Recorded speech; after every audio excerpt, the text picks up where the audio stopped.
guys. Wow, there's a lot of people here, and there's a lot to talk about. I am sort of inspired by all the people who were on the panel before to just kind of, especially because of Lauren's thing with some shark stuff, to just sort of step back for a few years in my career.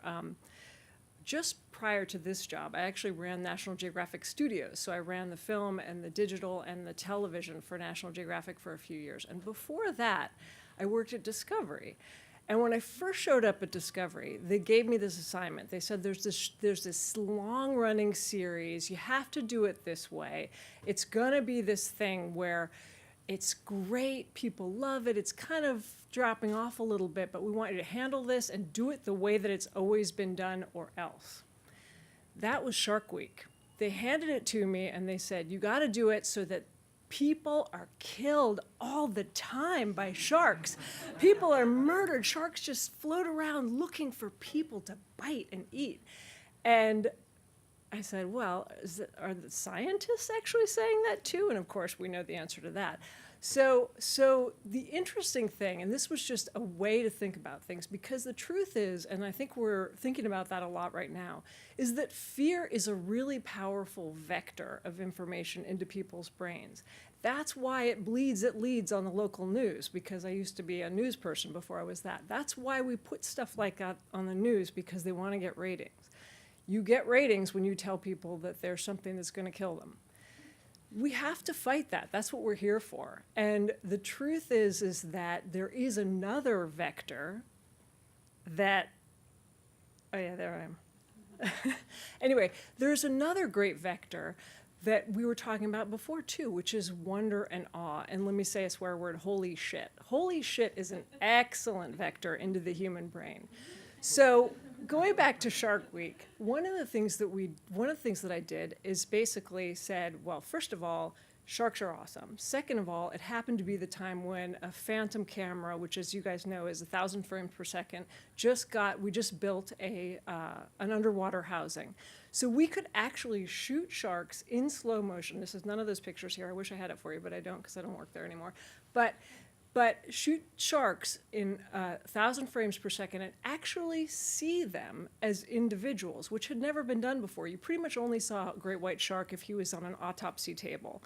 Otherwise, you couldn't get close enough. You couldn't shoot it well enough. But putting these things together, we said, we shot these sharks and you could see they were individuals. They were looking back at you. They had scarring on them that clearly that's another white who's just bitten them. And clearly that is where a seal kind of whacked this one. And then we were able to put together all these fantastic longitudinal studies, like one at the Farallones, where they'd been actually studying the same sharks for 25 plus years. And they knew that one's Tom Johnson, and that one's Scar Girl, and that one's whatever.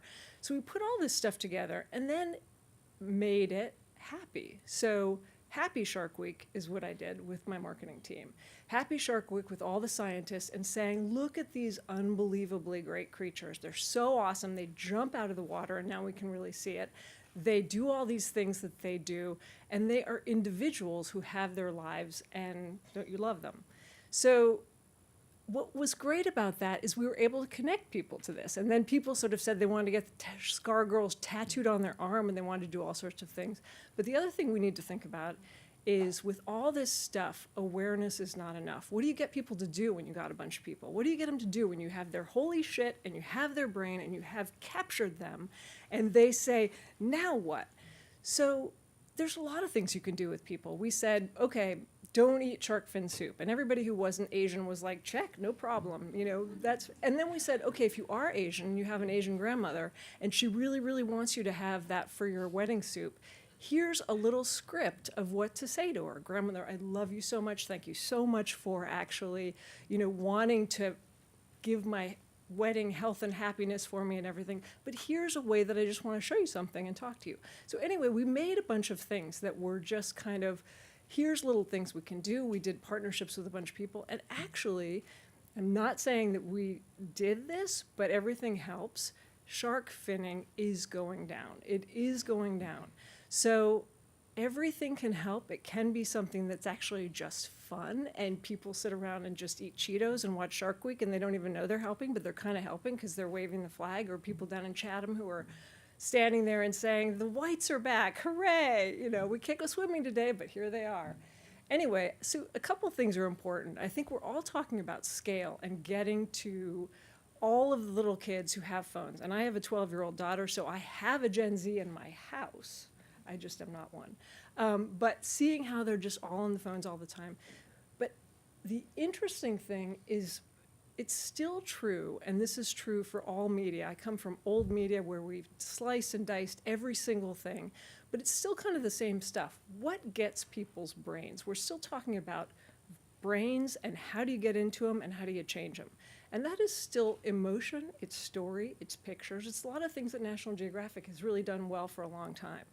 Beautiful, beautiful picture that cuts right into your chest and makes you open to thinking something different.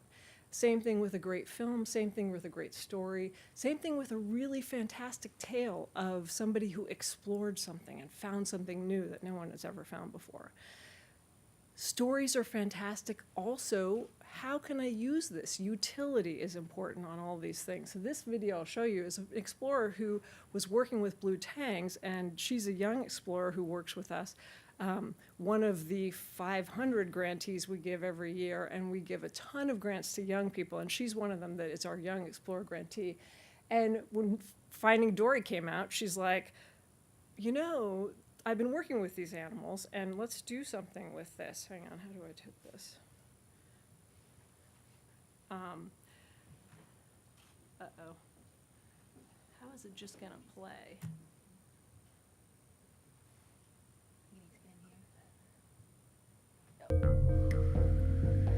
So this was just an easy little thing. It just went out, but it was one of the most shared things of anything because it was actually useful.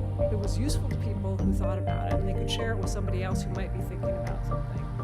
And I think that that's really important because awareness alone is nice, but it's not enough.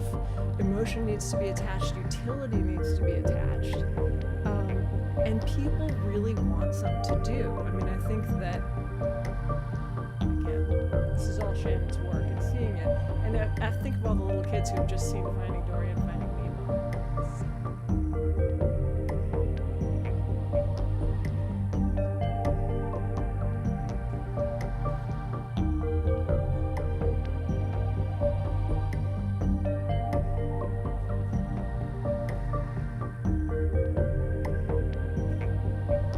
Like, do something, do this, share this, help save Dory.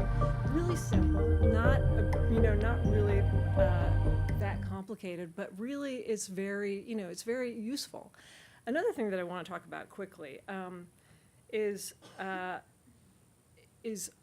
it does work to do things. I'm going to show a little clip of something that has we have a guest star in the corner, Enrique. And they are waiting for the eyes to open up. This is a clip from Leo DiCaprio so they can catch the flounder. Look, there he is. I can't believe what they sound like. It's amazing.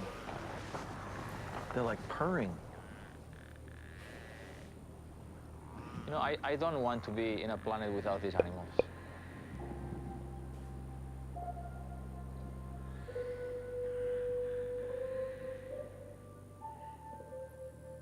Now, this one was retweeted a bunch of times and everything, but the Before the Flood film was, again, that wasn't call to action, it was share it. And actually that thing was downloaded and watched more than 80 million times. I think it's something like 90 million times now. The whole movie was. This was a clip to kind of, but again, people thinking, okay, now what? What do I do?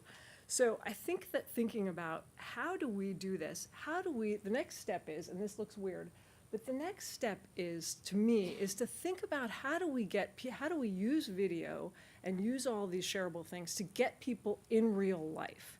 Because actually in real life is a really critical component of this ecosystem that I don't think we talk about enough. How are we getting people to do something, get together with other people, maybe watch more videos, but that's somehow a driver to what we want them to do. And these things are just crazy things that we threw together, not even knowing if it was going to work at National Geographic, just said, come over for drinks and talk to an explorer or something. People are mobbing the place. We have National Geographic Lives that we do all over the place, and all over the country. And then we also have education. We do have 50 states of education work, but whenever we send an explorer, Ivana, bless you, even on a live chat or something, a live Google chat, or whenever we can send an explorer to schools and everything, fantastic, because they can actually meet each other and people can talk to each other about how do they do stuff. And it just, what we're talking about is the human brain and the fact that all of us in this room are still animals, and there's a way that we actually do respond to things, and there's a way we not so much respond to things. And one of the ways that we really, really respond is to actual people who are actually talking to us. And that's a big thing we should think about.